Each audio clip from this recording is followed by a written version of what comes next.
Okay, perfect.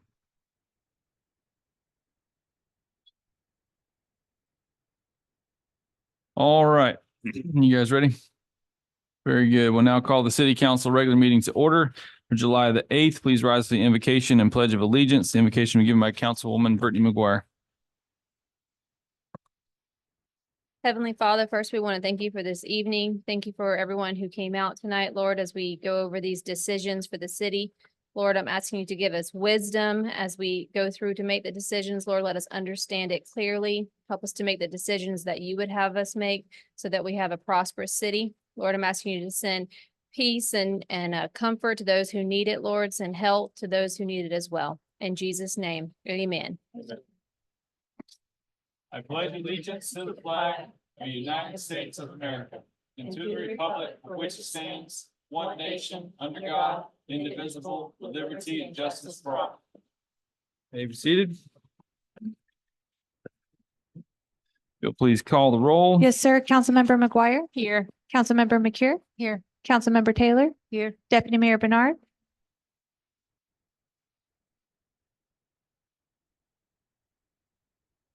He's here on Zoom.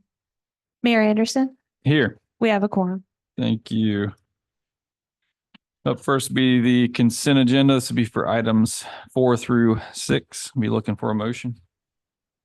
I'll make a motion that we approve the consent agenda C4 through 6. All right, we have a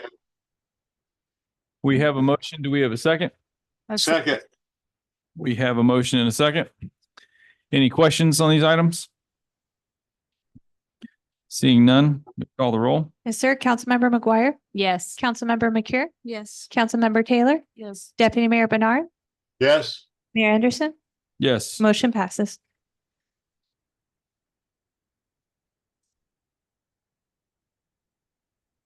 Scrolling down. 64. 64.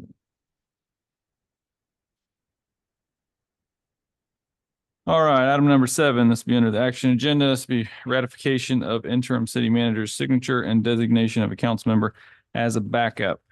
Chrissy, would you like to explain? Yes, sir. Thank you. Last week, we had a situation where there was an LCOB agreement that needed a signature in order to move forward with a time-sensitive project. Specifically, it was the fire station hardening grant. They don't have an air conditioning, or at least one of their units is down in the living space. So we needed to have a signature for that. The mayor couldn't sign, the deputy mayor was unavailable to sign. And so I signed and am looking for ratification of that signature, as well as for council to appoint most recommended a council member to sign in the future should that situation arise. Okay. So we'll probably break that up into 2. So I'll just make a motion to ratify the signature made by the interim city manager. Be looking for a second. Second. We have a motion and a second. Is there any questions on this? Seeing none, we'll call a roll. Councilmember McGuire, Yes. Councilmember McCure, Yes. Councilmember Taylor, Yes. Deputy Mayor Bernard, Yes.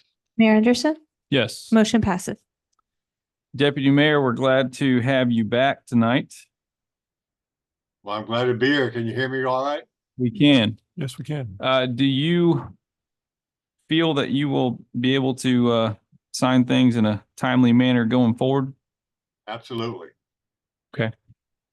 I just suggested this because of this event, not so much that continuing, but that these do happen from time to time. So maybe if you were to adopt a procedure for if this ever happened again, I recommended that we use the most senior council person, and then if that person can't be found, then the next most senior and so on. It's just a way of doing it.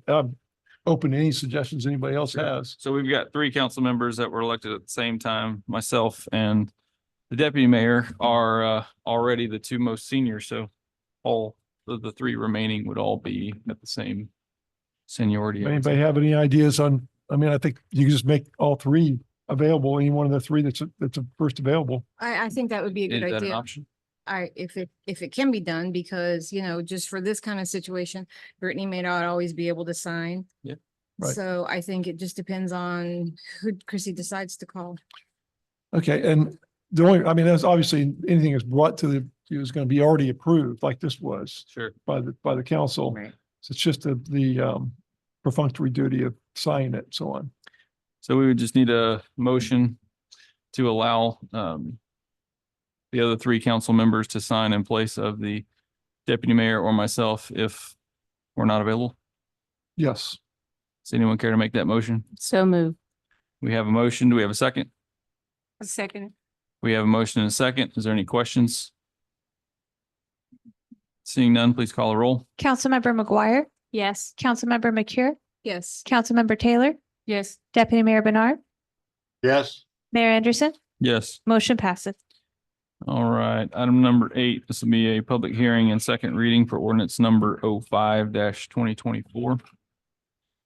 Well, I just had that up, but my, for some reason, my iPad No has lost problem. it. Do we have you have a hard copy of that I can read? We're scrolling there. It's on page 95. 95. Yeah, takes like 3 Here. minutes to download the whole file. Great, thank you. An ordinance of the city of Avon Park, Florida, amending the official zoning map of the city of Avon Park, Florida, specifically amending one parcel of land comprising of plus or minus 0.41 acres on property located at 25 La Hone Street, Avon Park, 33825. From a zoning of R1A, low density residential to R1, low density residential, providing for severability, providing for conflict, and providing for an effective date. Thank you. Thank you very much. Do we have Stephanie with us tonight from CFRPC? It'll actually be Miss Brenda Torres. Brenda, glad to have you tonight. Thank you. All right, for the record, I'm Brenda Torres with the Central Florida Regional Planning Council, and we have here today a proposed rezoning done by the applicant Alex Uribe for a parcel made up of 0.41 acres located at 25 La Hone Street. And the purpose for this rezoning is to assign zoning that would be given the opportunity to divide the parcel into two separate parcels to support the development of two new single-family homes. Okay. Do we have any questions for Brenda? Okay. Seeing none, this, like I said, this will be a public hearing. So public hearing for ordinance number 05-2024 is now open. Anyone wishing to speak on this subject can now do so. Seeing no speakers, public hearing for ordinance number 05-2024 is now closed. Last call for questions. Seeing none, we'll be looking for a motion. I'll make a motion. We approve D8, second reading of ordinance number 05-2024. We have a motion. Do we have a second? I second it. We have a motion and a second. Please call the roll. Councilmember McGuire, Yes. Councilmember McCure, Yes. Councilmember Taylor, Yes. Deputy Mayor Bernard, yes, Mayor Anderson, Yes. motion passes. Item number 9 will be a public hearing and second reading of ordinance number 06-2024. An ordinance vacating and closing the right of way within property of Avon Park Apartments in the city of Avon Park, Florida, at the request of Sloan Engineering Group, Inc.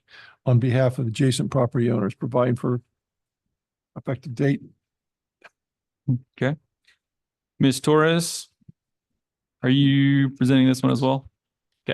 No, this one is actually one of ours. Got it. Thank you, Ms. So Torres. this, as at the last meeting, we discussed the vacation of right-of-way for Avon Park Apartments. That's the right-of-way easement that span the stretch of the middle of it that hinders their ability to construct. So passed on the first reading, and we can answer any questions that you might have concerning the vacation. Any questions for staff? Seeing none, as I said, this will be a public hearing for ordinance number 06-2024. Public hearing is now open. Anyone wishing to speak can do so. Again, seeing no speakers, public hearing for ordinance number 6-2024 is now closed. We'll be looking for a motion. I'll make a motion to approve D9 for the ordinance number 06-2024. Do we have a second? A second. We have a motion and a second. Last call for questions. Seeing none, please call the roll. Councilmember McGuire, Yes. Councilmember McCure, Yes. Councilmember Taylor, Yes. Deputy Mayor Bernard, Yes, Mayor Anderson, Yes. motion passes. Item number 10, this will be discussion with possible motion for the purchase of shipping containers for public record storage. Mr. Atkinson.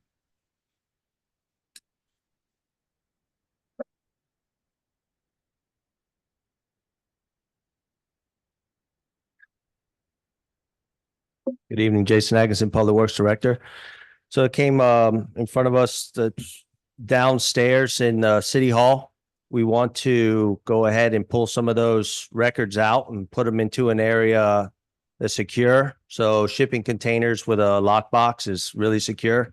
And our plan is to put them, there's an area by our water treatment facility right off Glenwood. It has everything we need as far as, electricity, cable, the barbed wire fence, the whole deal. So there's a good spot where we can put that there, set up a pad, run electricity over, get some cameras to keep an eye on it while opening up space for, office space. I think Matt, our IT, may be going down there, something along those lines. And then that way we can also go through and do any remediation that we need to with the mold. But I don't think there was, I don't know how much was found there. It went down. It's not really bad, but we're going to fix up the area, make it look nice and everyone feel good with it and just go in and paint it up. But I mean, it can be a permanent solution, or it can be temporary if in the future we build a much bigger complex or we want to bring those records indoors. But my plan is to have that at temperature control with air conditioning units and be under. I'm going to have to put like a canopy over the top of it to keep the direct sunlight off of it so I don't get that humidity. But it would be an area that we frequent almost daily. So I think it's in a good spot over there. Okay. Just a question on the longevity. Do you have a proposed time that you think you'll be keeping these? From what you said, it sounds like it could be indefinite. I don't have I think it's a good spot for them because there's some that we're going to keep down there that we use more. I think it's personnel records that we're going to keep more readily available. But some of the things are historical, but we just need to hold on to. We'll go over there. So even if you weren't using them for these particular records, you'd probably use it for other types of storage in the future. We could. I see. Okay. For the other staff, are we in the process of digitizing all these records, or is this just something we have to keep physical copies of? Yes, sir. There's. Oh. Can I interject here a little bit? Please. Okay, so this was That's kind of, Chief Marcy for the record on Zoom. Thank you. sorry, I'm out of town right now. So I had looked into something a little bit in the past month or two, because we have a bunch of blueprints to store that I'm trying to get out of the office and, like you're saying, digital. So I looked into a company. I have sort of very little information because I've just started it, but there is a company that the county uses that will, for roughly $300, they'll pick up around 350 boxes worth of information and store that for about $160 a month. And then they will digitize anything that you want them. So if you call up and say, I want this file of 10 pages, they will scan that in and send it to you and then not store those 10 pages anymore. So that's another option. There's probably, there's definitely more information to find out. Sure. That was, like I said, sort of looked into for these blueprints, but that's what the county does with all of their information. Now, I'm assuming there's a fee associated with when you want to actually digitize something. Yeah, 50 cents a page, or 15 cents a page. I'm sorry, 15 cents a page. We probably have tens or hundreds of thousands of pages. Is that fair to say? Yeah, I definitely think there's a process. If you wanted to do something like that, there would be a process of what you would even want to send, of something sort of like a preliminary kind of event of, we don't need these 5 boxes to keep anymore. These are historical. Let's put those somewhere different. These 20 boxes, let's send to storage and maybe digital, put them on later. Mhm. I will say that from the public records side of things, we have been digitizing.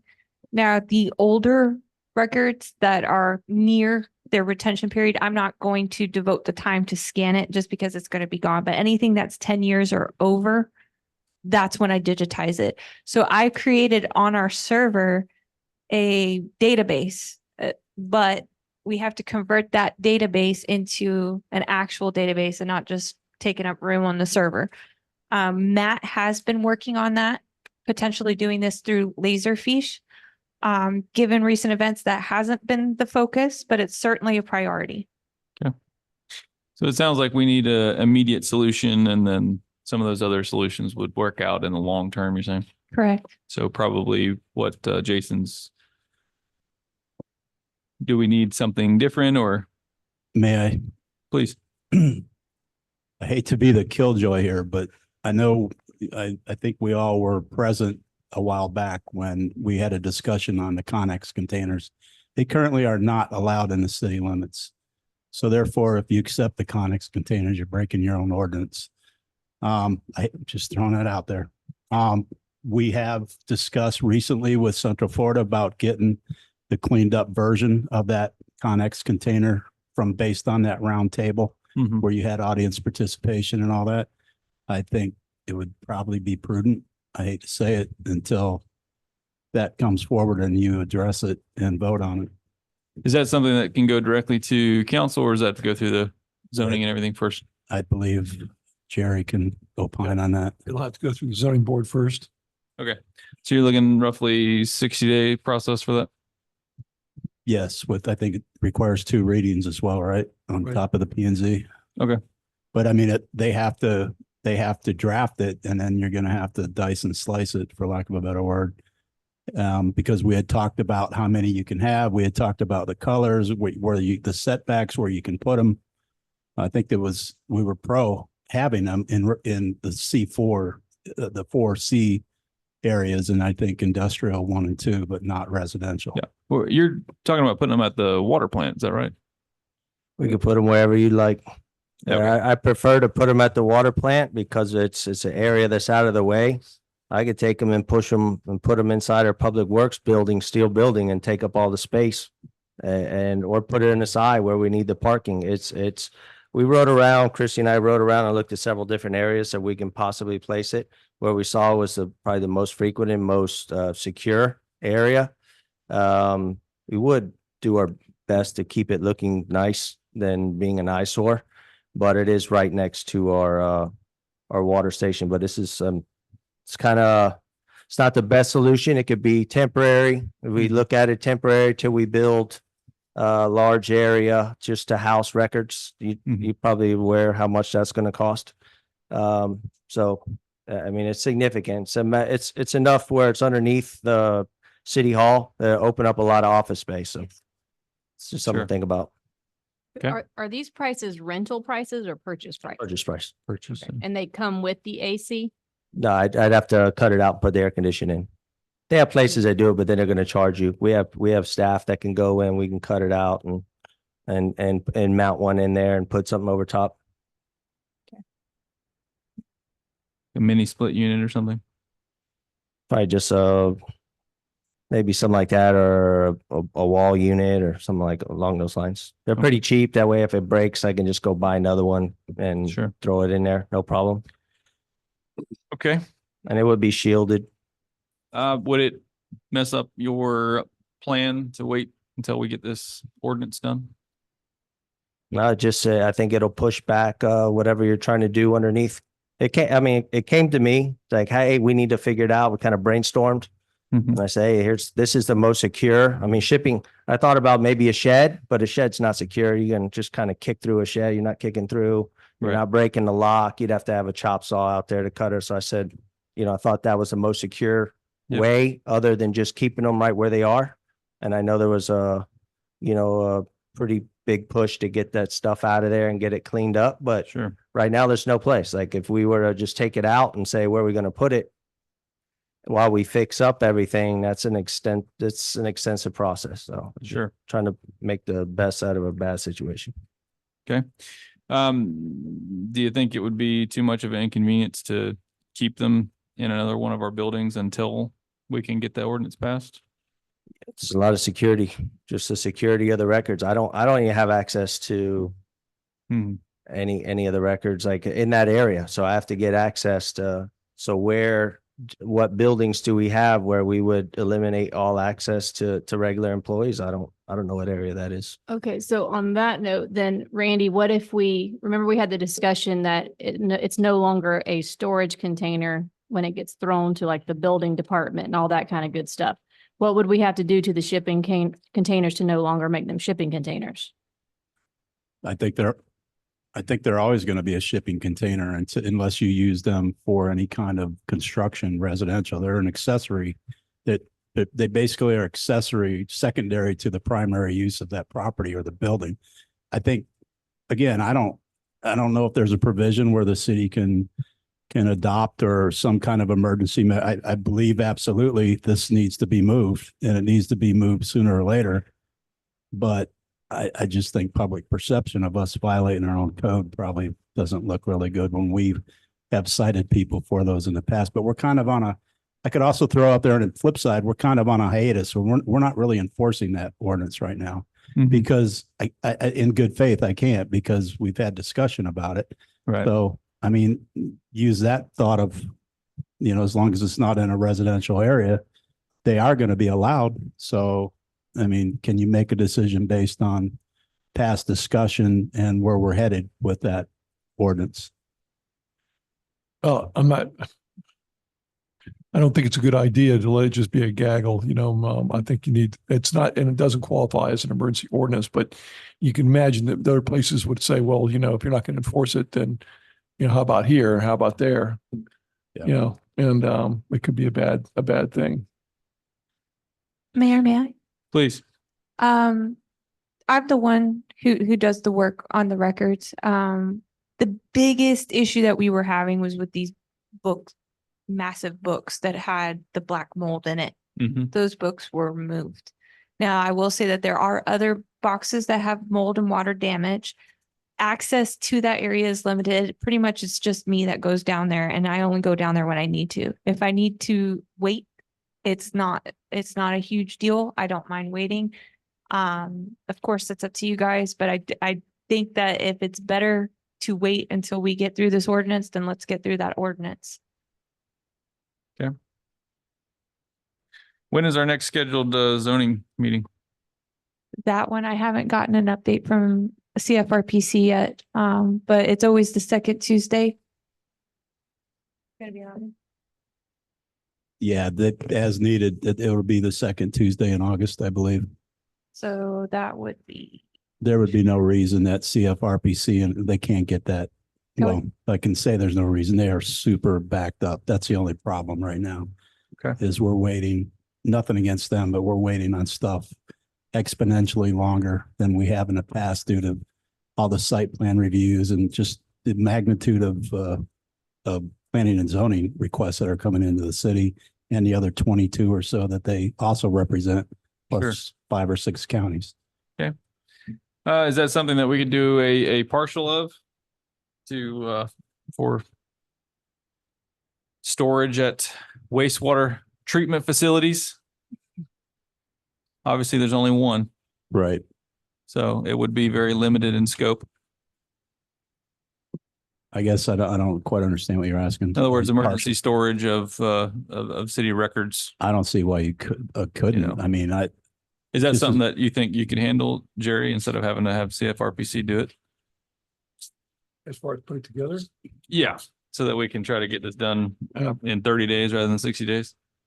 I don't see why not, but that's, if you ask them for an emergency job, I'm sure they'll do it.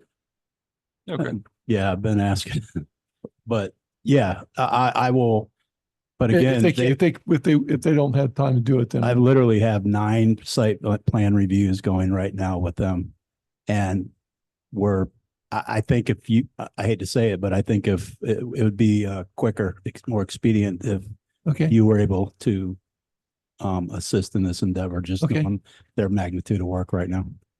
all right. They're already aware of the situation, Yes. so it shouldn't be a problem putting it They, together. yes, they gave us a lot of the original stuff from Arcadia. That's what they had proposed an ordinance that came in. It basically mirrored Arcadia's.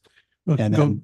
I'm go ahead sorry. and send that to me and Yes. I'll call them and see if they can go ahead and get it there. If Mersey they can't, then I'll put it together myself. We'll just ASAP.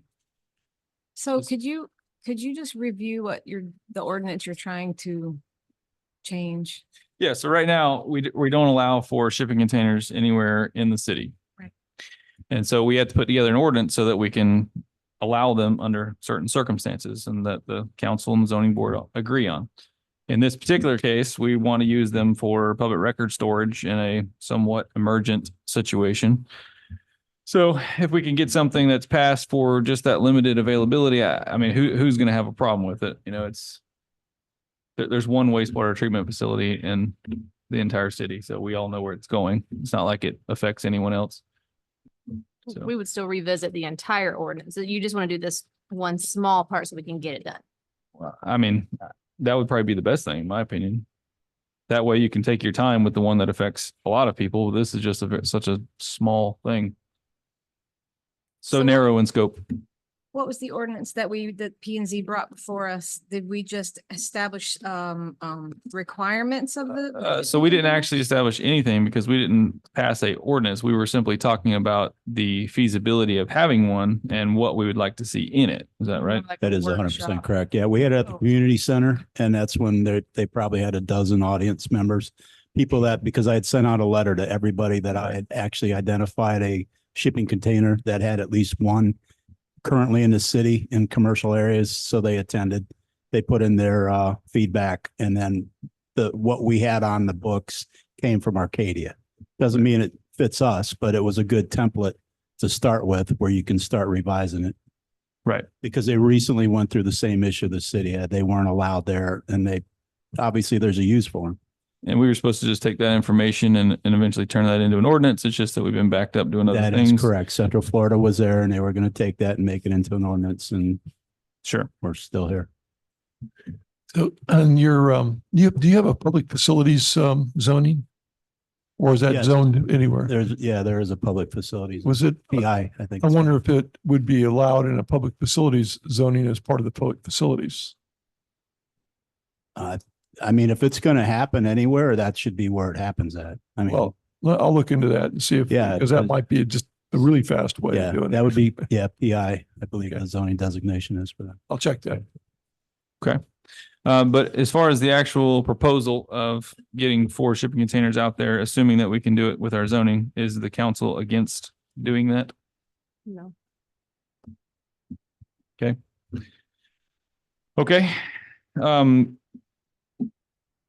Could we approve the bid subject to getting that done? Yes. Okay. So we could entertain a motion if the council wants to approve the lowest bidder here for 4 shipping containers, subject to getting the Proper zoning. proper zoning. Does anyone want to make that motion? So move.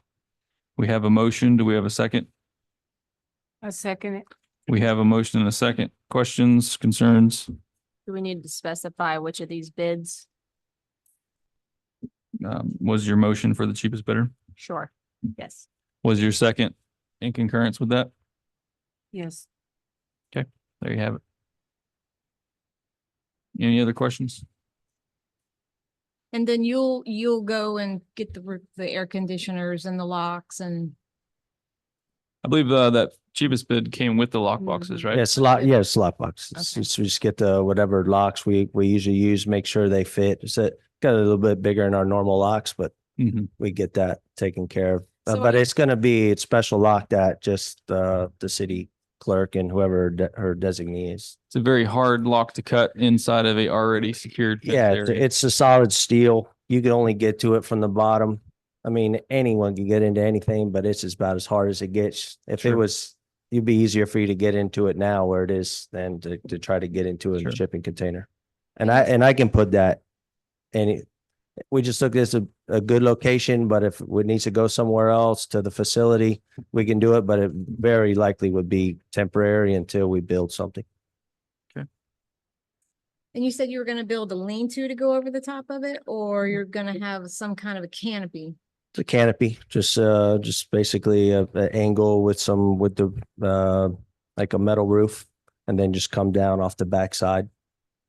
And if need be, I can on the sides, put some nice trees and kind of conceal it.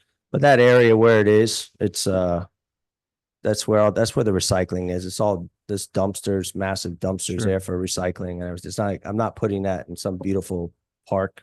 It's a sewage Maybe plant something- after all, guys. No, actually it's a water Okay. plant. All right. But yes. So, Are you putting a concrete pad down? yes, Jed, to keep, try to keep the moisture, See, you know. That's why I think it's almost like, I mean, we get permits for sheds all the time, so it's almost like if he's going through the trouble of putting a concrete pad, putting a roof essentially on it and obstructing the view around the sides, I don't know why we couldn't go maybe a step further, put some hardy board or siding on the side and call it a shed. It would be, I mean, if that was the case, but it's still, I mean, it's a shipping container, but yeah, if you put something as you recommended, Yeah, hardy I mean- board or something else. But But would you accept that somewhere else in the city that where shipping containers? Well, I mean, the would allow- building department told us they're not in the business of restricting what you use to construct. A house. Certain- Yeah, they'll, as long as you have engineered plans, they will approve it yeah. if that comes Well- in the form of a. Well, and dwelling. that's really the complication of the whole thing is if you actually make it a real structure, now it is something that has to be engineered and it is something that has to go by Swift Mud and you have to have rain retention and the whole thing. Mm. It would be a lot easier and more straightforward to have it as a accessory structure that's movable in nature.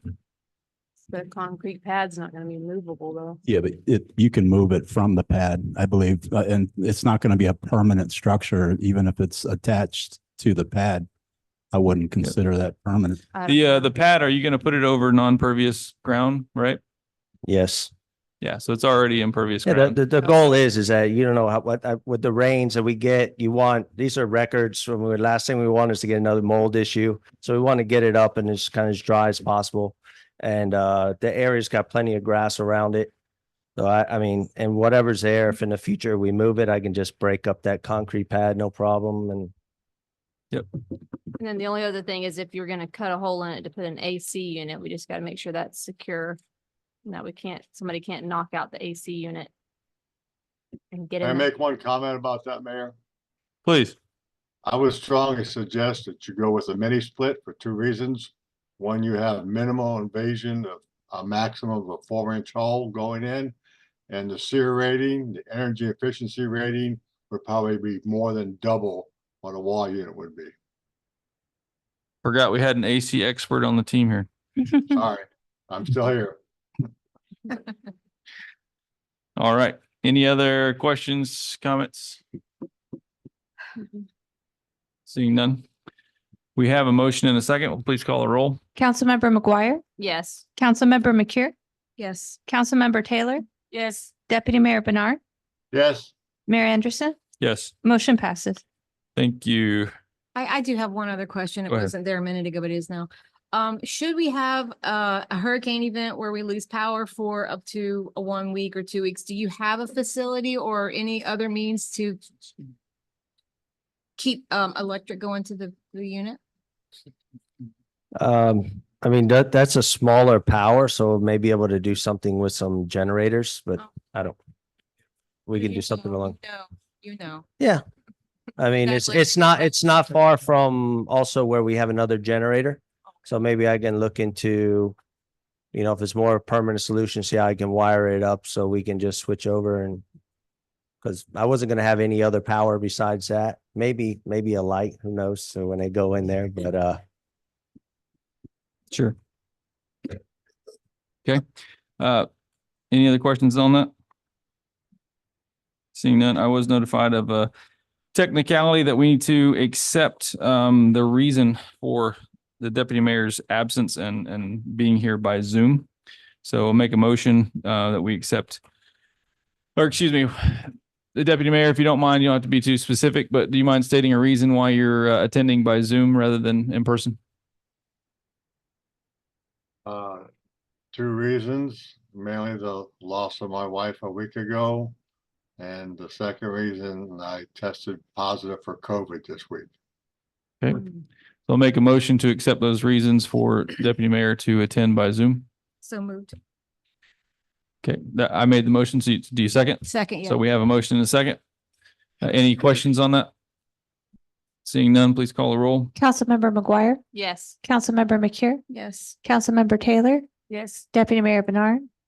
Do I need to abstain? Yes. I abstain because of my relationship with my wife. Mayor Henderson, Yes. motion passes. All right. Thank you. Item number 11, Cool and Cobb 2024-1 Anoka SCOP grant resurfacing. Mr. Atkins. So this is a proposal from Cool and Cobb for the design and administrative services for roughly 3/4 a mile on Anoka Avenue. So the majority of it is on the south side of Main Street, and a couple of like 2 blocks more or less north of Main Street.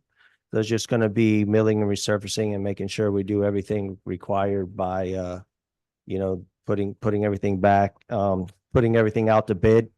So Cool and Cobb's going to take care of that, and this is in line with what we originally estimated. So I recommend approval. Okay, any questions?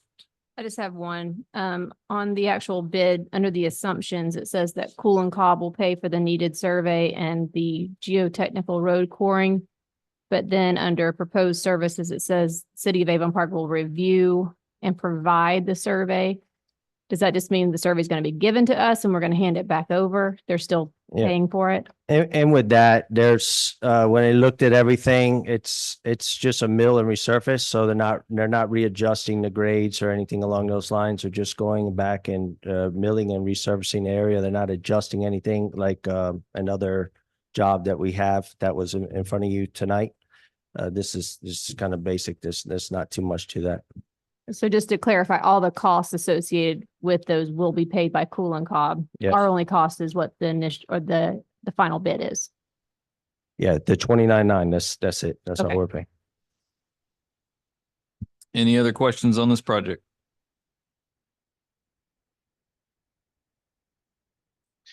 Seeing none, I will be abstaining from this vote as I'm related to the Cobb portion of that business. So will I. Can I ask a question on how that works whenever you abstain from a vote? I'm just curious how you could also still sign the paperwork. No hate, I'm just asking. I I'm can just answer this curious. question. Go ahead. He does not sign the paperwork. It would be the deputy mayor who signs it. That's why it's on the action agenda and not on the consent agenda. Yeah, so if you remember how we voted to Right, I allow the rest of remember, it. I remember, but, The reason for that is because I don't sign the ones that I would have to abstain from. okay. I just saw the state funded grant agreement with your signature on it and I just wanted to ask. The grant agreement is not related to the contract.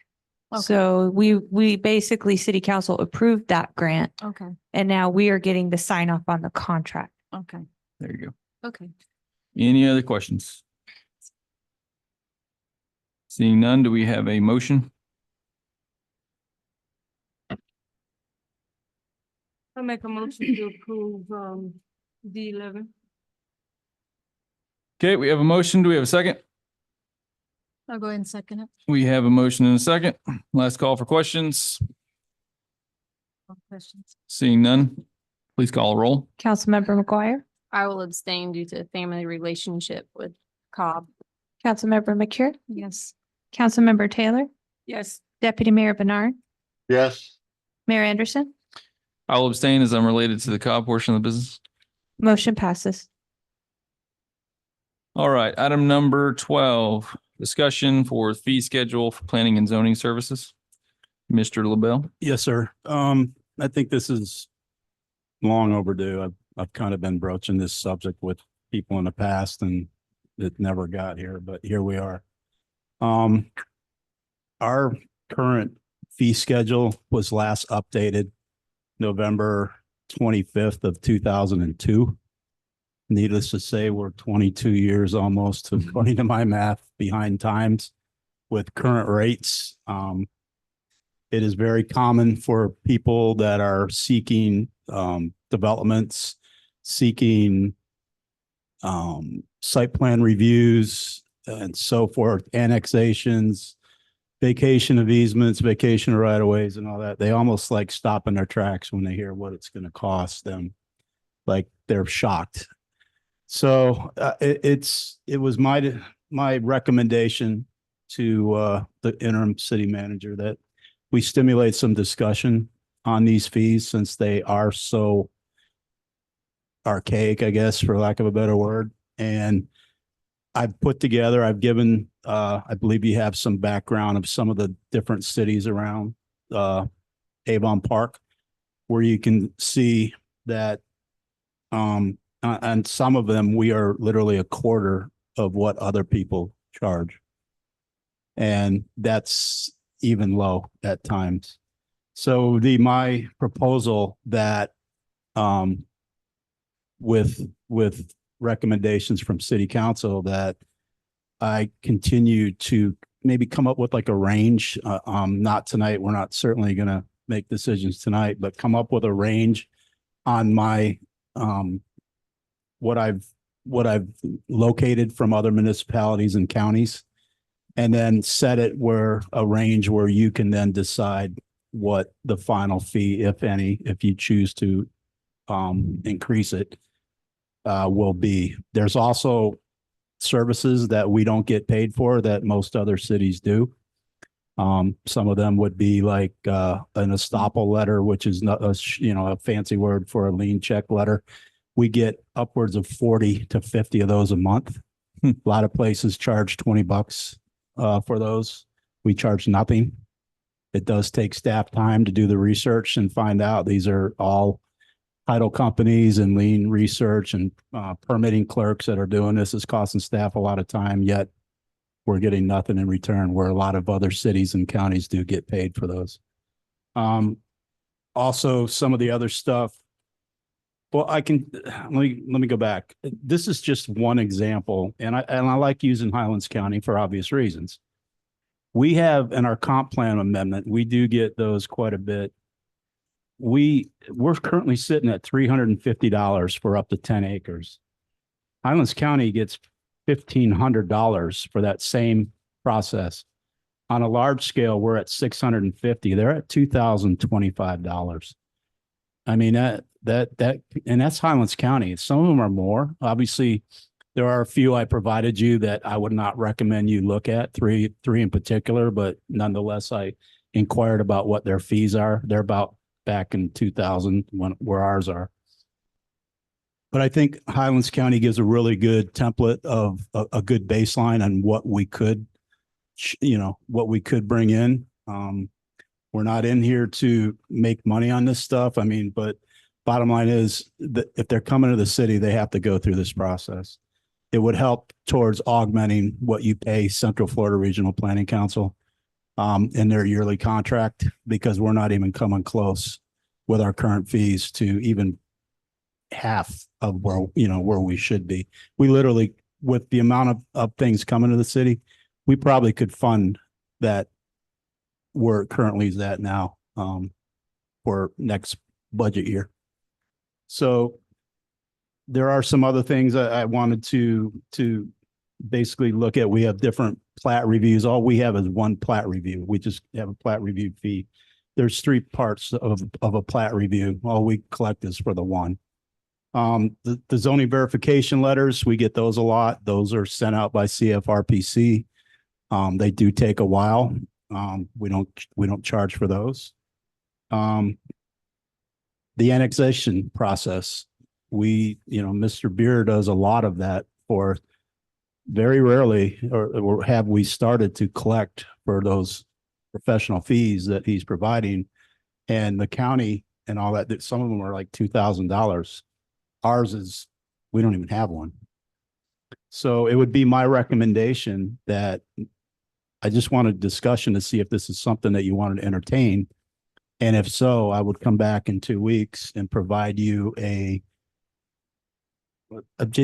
baseline or some kind of range, and then you decide where in that range based on the data that I've given you from what city and what location that you would like to be. Yeah, I think certainly open to hearing what you come up with for sure. I think one important aspect would be how many, like you mentioned one of them that we're doing, 40 a month, right? Well, the council wouldn't have any idea how many you're actually doing. So please include how many of those you're doing. I track that. In the last, few years, we probably had more than normal amount of building and annexation, et cetera, et cetera. So these are probably good numbers to work off of to see what it would be in a hot market. So I'd certainly be interested, if nothing else, just from that aspect to see how much the city's really doing. Yeah, and as you know, this has nothing to do with an impact fee or trying to Right. say we need one. These are simply planning and zoning fees that are incurred by everybody. Sure. And I think we always have to keep in the back of our minds. We don't want to try to stifle, growth.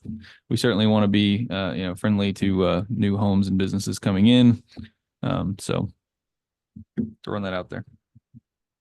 You have something to add, Jerry?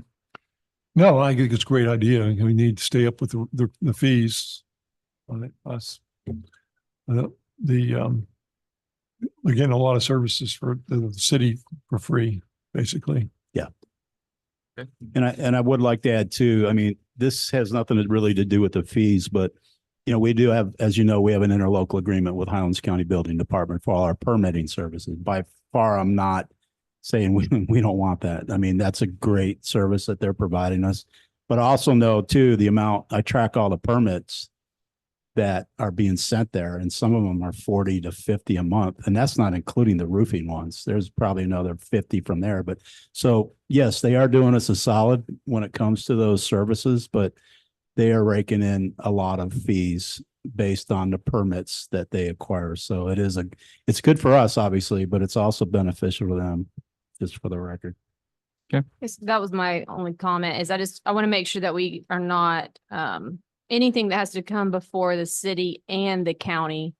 I don't want people to have to pay. There's all no of that redundancy. things. It has nothing to do with the other.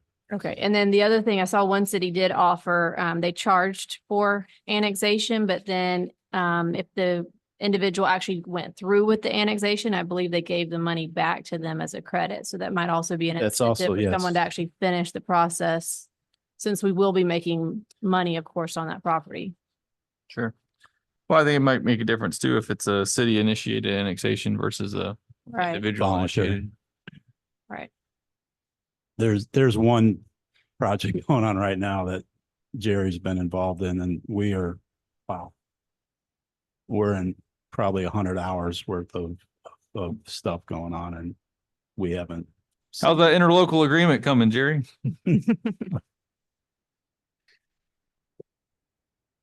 We're working on it. Anything else to add to this or any questions, Randy?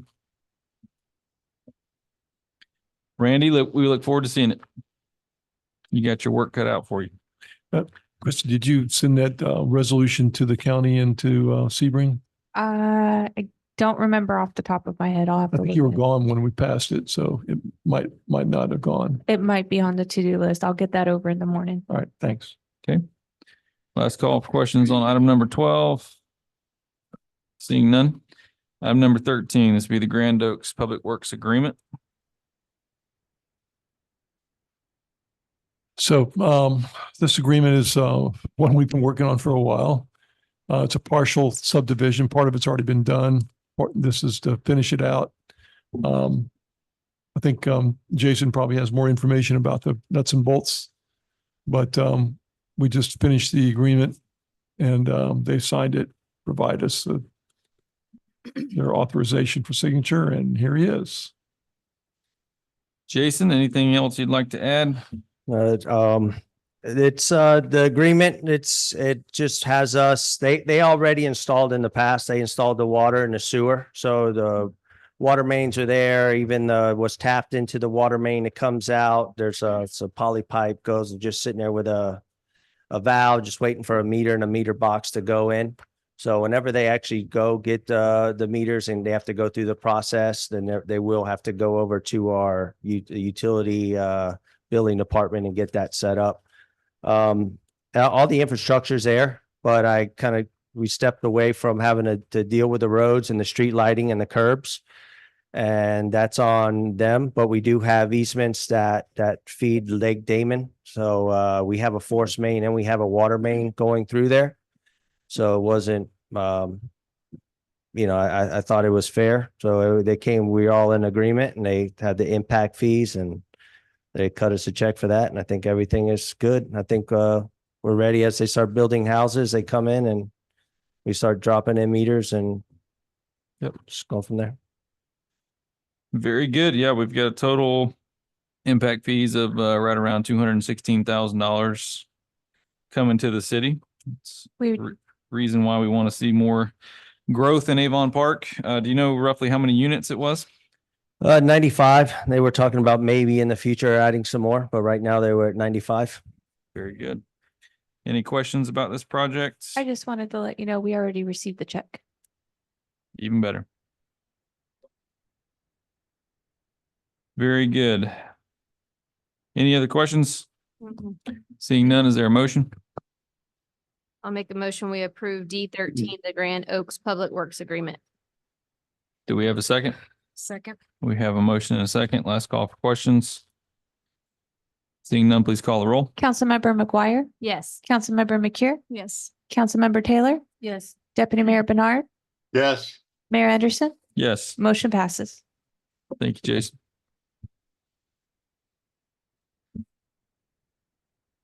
All right, have a finance update. Yes, I just wanted to make you guys aware of an issue that we had with our new payment processor, Invoice Cloud. Our ACH customers, there were 2 batches that they got double charged for their utility bill. Okay. So normally we would upload a file to the bank, and that's how it gets paid. With Invoice Cloud, the system actually takes the payment from the customer's bank. So there were 2 batches that were affected, 836 customers, but we have reversed the batches from the bank and notified all the customers. Okay. So hopefully that's not going to happen anymore. Have we worked through all the other billing related issues, or? We had the issue with the actual bills being printed. So there was 2 things that was going on. There was actually literally a box in the customer's account that wasn't checked to send the bill to. And then we also discovered that we were getting a lot of bills returned in the mail, returned to sender from the post office. The post office actually switched softwares in February as well. Perfect storm. Yep. So they had issues with that, but we worked with them, and we take them the ones that are returned, and they work through it and remail them out for us. Any questions? Yeah, the only other 2 issues, I had one citizen call me and she said that she had already paid her bills and it actually took it out of her account 2 more times, but it was different amounts. If they call, we reverse them as soon as they call us. So if you have her information, if you would share it with me, I'll. Okay. And then the only other thing is, like even in my instance, is some of them got put on auto pay and they seem to select random accounts to take it out of. Okay. So, Are they aware of it in the utility billing? You're having the issues? yeah, Secretary? it's because it's happened three different months. So but I've had other individuals call and say something similar. So I always direct them to you guys to Yeah. call you and things Yeah, like that. they had an issue with when BSNA set up the software. Sometimes it pulled information in from an old account that you may have had. It Mhm. pulled banking information in through that. So we've discovered a few things. Okay. So All right. careful what you wish for when you want a new software, because Right. it's a lot to. I mean, you the know, new work through. interface looks awesome. Mhm. And it's so much easier to go in there and Yeah. pay, and you can add them all in one time. Yeah. So I think once all the kinks get worked out, I think it's awesome. Yeah, and you can actually, you get text messages, you can pay Mhm. through a text message, so. Yeah, I think it's gonna be email good once we get- reminders and things like that. Yeah. So it's really cool. But all of the residents have been very patient. We haven't really had anybody that's been too upset with us, so. Right. Okay. Good. I think the bottom line is you can't fix a problem that you don't know about. So if anybody has an issue with the billing, please let staff know. So if they receive their bill late, are you waiving their late fee? Yes, we waive the late fees if they had any NSF charges on their bank account, any of that, we're waiving all of that. Okay. All right. Any other questions on that? Seeing none, please continue. So it's with deep regret that I inform you that our audit is going to be late this year. We had a conference with the auditors and with Mike at the end of last year with the intentions of having the trial balance to the auditors by April 15th. So they got it on May 6th. So they're working through asking for additional information and that kind of thing. But it was hard with the new software, learning the new software, not having access to Naviline. So, but they are literally still, they emailed on Friday asking for some information from code enforcement. So okay, they may like to tell you that it's all us, but in reality, it's combined. Now, when it's late to be turned in, do they penalize us for that? There's no penalty, but they have to notify the Auditor General. Yeah, it'll be in our report. Yeah, it'll be a End of the year. slap. So if you do it repeatedly, then there can Yeah. be ramifications. I can tell you in my professional history, it's my first time. Hmm. And The first year that you came here was the first time that we were not late. Yeah. I believe 3 years, I want to say. So it's worth noting that. I'm sorry. And when was it due? June 30th. And when did they say it'll be ready? Hopefully it could be by the next council meeting on the 22nd, but I would shoot for the second meeting in August, probably. Any other questions? Seeing none, Melody, thank you. Any attorney updates? No. All right, city manager report. Yes, sir. So just a quick bid update. The city currently has 2 bids open, ITB 24-11, which is for a tow behind boom lift. The bid opening is scheduled for July 19th. We also have RFQ 24-10, which is for professional surveying services. That bid opening is scheduled for July 12th. Bid documentation, if you'd like to review it, is available online. And if you have trouble finding it, let me know and I'll get it to you. I regret to inform everyone that Sharon Schuler has resigned from the Planning and Zoning Board. She sent me an email on June 30th, so we will be posting the vacancy. I just wanted to give you guys a heads up. Okay. Additionally, good news, the city did receive a check from the insurance company for hail damage for $97,000. So we finally did get the insurance money. And this was. This was for hail building? damage. Hail damage. Was it citywide? Mhm. Do we have an actual estimate of what it will take to replace everything that is damaged? I do not have that information, but I can get it. Okay. Just trying to find out if that's going to cover it or if that's a drop in the bucket. I understand. Next, I have an FAA update. City staff, along with Clary Consulting, David Bannard, City Attorney Burr, and FAM met with the FAA on July 2nd. The FAA has gotten through another version of the record of decision, which is again under legal review. Oops, sorry. Nick Clabbers he's with Clary Consulting, has submitted requested responses to Lorraine Hurston Jones, which she's from the FAA. So we are starting to submit items to her. So far, she says what was submitted has addressed many of their questions. The FAA did clarify that it is looking for a certification letter from the city's legal counsel concerning the certification of the bankruptcy and a commitment to exercise its police power against FAM should bankruptcy occur. The FAA has also confirmed the city is to submit a comprehensive supplement to be referred to in the decision document. The supplement will include confirmation that the city believes FAM is an eligible sponsor and financially capable of running the airport. City staff, outside counsel, and FAM are all working on completing these items. At this time, there's no action necessary from council. And lastly, just an add-on item, I have Jared Watson here. He is the new Public Works Supervisor, so I'd like to go ahead and introduce him. Jared? Get you up to the microphone there. We got to put you on the spot, buddy. How are we doing? Very good. This is Jared Watson. Yes, sir. Happy to have you. Well, thank you for boarding me. It's an honor. Yes, sir. I lived here my whole life and love to make this place better. Very good. We're happy to have you on board. Thank you. Anything else you'd like to say to Mr. Watts? I missed his position. Could you restate your position? The public works supervisor. Oh, Public Works, okay. Very good. Happy to have you. Thank you. Welcome to the team. Yep.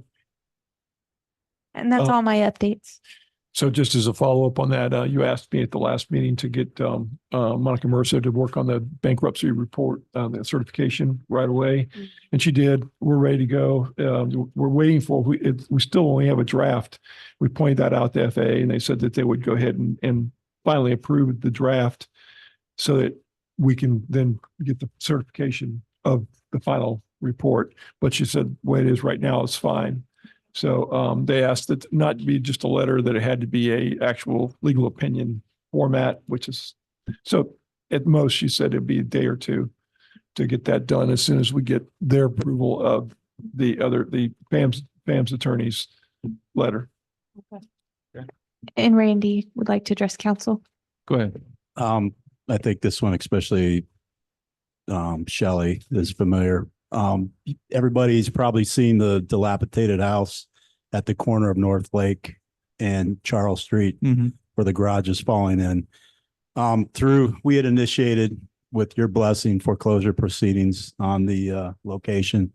I was told earlier by Mr. Beer that we were conversing with one of the attorneys for Saxon and Gilmore, I believe it was, and the gentleman decided to surrender the deed in lieu of foreclosure. So we should have the deed filed soon, and that will become City of Avon Park property. At that point, I do believe if it was confirmed that it is in a CRA district, so we can use CRA funds hopefully to go ahead and start the demolition of said property, because that property is beyond repair. But I will have Eric Longshore go out there and render his professional opinion as to that property. So hopefully that'll be remedied fairly soon. That was a good win for the city. Obviously, the intention is it will be auctioned off at some point, or It'll be the city's property to do with whatever they decide to do with, or keep it in their inventory. Is it in any of the CRAs? It is a CRA area, Main Street CRA, I believe. Pocket Park? Something like that? It's a great location, and it's a double lot, if I'm not mistaken, and it's right at the corner. Yeah, parks are blessed under the statute. all right, options are open. We see we have two upcoming meetings there. One is normal, the other one is the special budget meeting, which is scheduled for Monday, July 22nd. This will be at 4 p.m. It'll be 2 hours before our regular meeting. Just want to let everybody know. Sounds like there's probably going to be a lot of information there if it's 2 hours. So be prepared. All right, anything else to bring before the city? I actually do have some stuff I wanted to talk about. I feel like our directors or some of the more key important and key decision-making people need to, we need to have a succession plan in place. In the event that the director has a death, moves on, resigned, and then we wouldn't be stuck with trying to come up with an interim. I've talked to Chrissy about this. And it may be too late right now to discuss it, but I feel like we as a board need to discuss that. Okay, I mean, obviously it's a broad subject, so you gotta narrow it down a little bit. Was there something specifically? I mean, kind of just similar to the theme that we did with Liz. I think that for a city manager, you should probably have a succession plan for that in the future so that, you know, you can appoint, it's pretty much instantaneous and you don't have to wait or, you know, how should I put it? Someone so green like me, you know, you might have someone that's already trained by the city manager, who's already been mentored by that city manager, who can just fill that. Yeah, were you? Without interruption. So this assistant city manager would be, I think, a really good idea, simply because that is one of the key position that you have. And they go on vacations, they get sick, they go to seminars and conferences and things like that. So, and it's a good training place for somebody that could you know, at the very least, take over as interim again, you know, and, or take over the position permanently if that's what you so choose. And just complete transparency, it has been difficult. Had I had that type of a mentorship, I feel like this time period would have been less tumultuous and more focused on operational efficiencies. Now, granted, I'm balancing and we're getting to a rhythm, but it was pretty intense in the beginning. So just kind of thinking for the future, for whoever may take that in the future, it might be easier. I'll just simply say that after doing this for 32 years, I've worked with a lot of city managers and you're doing a good job. I agree 100%. 100%. To be clear, 100%. only about 1000%. the city manager position, you made it seem like you were I talking mean, about any- all of any the directors. position, I mean, even Jason's position, you know, if, or Denise, you know, should something happen, are we going to be able to take the next person and place them in there with no interruption? I think it's a great idea. Sorry, I got teary-eyed, guys. You made me cry. Dry it up, Chrissy. Now the I mean, even if it's just a manual, I mean, do we have procedure manuals for each position? We do. Are they current? They haven't been updated for a few years, I believe. Denise, you would know better than me. Am I correct in that statement? Hot seat. I have not seen a procedural manual for Uh, the director's roles. I'm not sure what you're referring to. I'm referring to the employee manual. So we have an employee manual, but it does. Yeah, we have the No, that position. PR, but manual. it's not a hands-on like help doc if I use the old, if I'm hit by a bus scenario, what does the next person do that gets put in that position? We don't Yeah. have those in Nothing place. exists like that. And it's almost like a work together type situation that we've not had in the city for. They can be assistant director and then do something else as well. It doesn't have to be their only job, you know.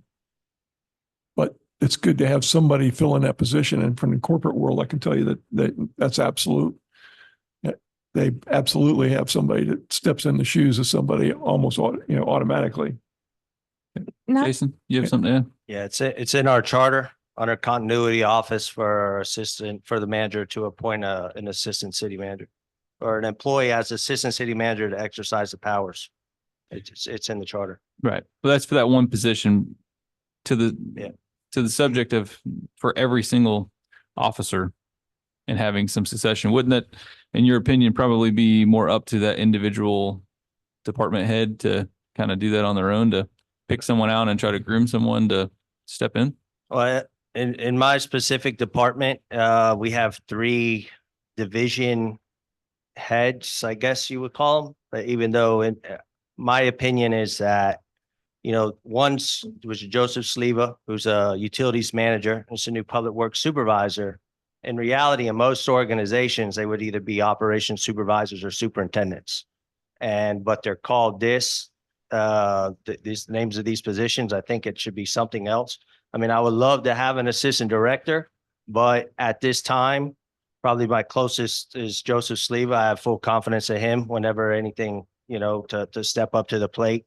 I think he did an excellent job before I got here. So he just basically groomed me along, and he's been kind of like a guiding light for me.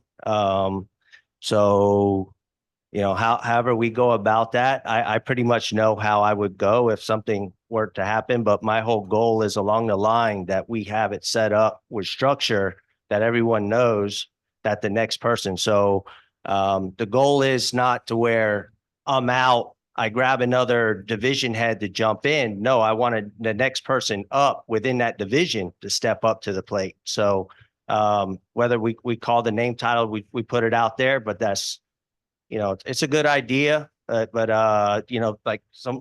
it'd be hard for her, right? Because she has a lot of hats. So, but it's and even Chrissy, until the position city manager, until that position was created for Liz, I know we all kind of stress, when can we vacate? When can we take a vacation? When can we leave?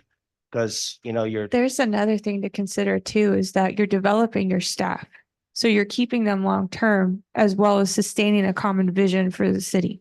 So instead of you having continually changing administrations who may see things differently, you have consistency throughout Yeah. that time. No, I don't think anybody's opposed to it. It's just a question of the mechanics of actually doing it. What does it look like? Yeah. What does it look like budgetary? What does it look like I mean, in I do practicality? know that some corporations will hire on a consultant to develop a plan, which we don't necessarily have to. I'm just saying that that's one way that it's done. Another way too is to have each department head sit down and like Jason had said, you know, who do they envision for that position? But it can't necessarily be a specific person, though. It's got. Right. No, it has to be the role. Yeah, that's kind of my issue with what, with what Jason just said, that Joseph, well, great. Joseph's a great guy, but in 10 years, if the roles are different and there's not a Joseph to take over, then that whole plan kind of goes to pot. And So there really has to be an understanding of, okay, this person can fulfill this position for these reasons. Right. That it's not, like you said, that it's not just that individual. Right. So Yeah. it's almost like, because we don't want to create a new position for all of these departments. Right. Monetarily, we couldn't afford that. But if you at each position has, tasks that they're responsible for. So at the end of that list, it would be for each person that the department heads think, or the position on an individual person, will be required to step in as whatever. But I mean, it's going to be a lot on like Jason to know that in the back of his head, he may be having to train somebody to step in if he were to leave. Same thing for Denise, Melody, and everybody else. yeah, it works great if it's your choice to leave. Right. If it's sudden, if it's not your choice, it doesn't work so well. And it is a hot topic issue.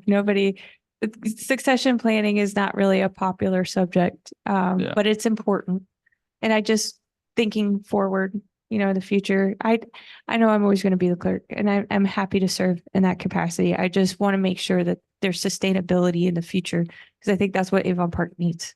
Absolutely. And then I think it should still also be on an interim basis, only because if we had, two individuals that came in for two positions at the same time, they may not have the training or the experience. Sure, they could step in momentarily, but we may have to find somebody that's better fit Exactly. for that job. No, it makes sense. It really does. I have a question for Denise. Denise, how does that work, working someone outside of their job description, what they was originally hired for? You mean internally, if a manager is on vacation and somebody else steps in to fill in? Not just vacation, what we're talking about here, just training somebody. Let's use Jason as an example. Training somebody in Jason's position, the young man he's talking about next to him, just pretty much training him. Whatever Jason knows, Jason is teaching him as well along the way. But that's not what we originally hired him for. And so to me, you correct me, it's like we're making him do his job and learning Jason's job as well. And so one day, whether Jason is on vacation or Jason is sick, he's going to have to fulfill this position. So how does that work? We work an employee outside of their job description, what they was originally hired for. They receive what's called out of class pay when they're actually in that role. We already have that in that mechanism in place, and we've used it many times. The department head's responsibility is to let me know they're going to be away and this person's filling in, so that triggers me to do that out of class status for them. And I'm a big proponent of cross training. I think it's needed. I think it's important. And some of our roles, we don't have that flexibility. Like when I'm out, I mean, fortunately, Liz helps us all where she can. And some of the things that I know are definite needs, like if an employee gets injured when I'm out, who calls in the claim? So some of them things I'm already working with Liz on, but there's other things, safety and risk management and all these other hats that we just don't have the staff to be able to cross train as well. So does most of our employees job description, states cross-training? It doesn't state cross-training, but all the job descriptions for the most part, I'd have to go back and look at each one. But we do put in there and other duties as assigned in the job description. Okay, so obviously we'll look for you guys to propose something. Thank you. Anything else? Said you had some things. That was one thing. I'll save the other thing. I have to do a little bit more research on that. Okay. Anything else for the good of the city? Seeing none, that concludes our agenda. I'll entertain a motion to adjourn. Motion to adjourn, please. Seeing no opposition, we are adjourned. Thank you.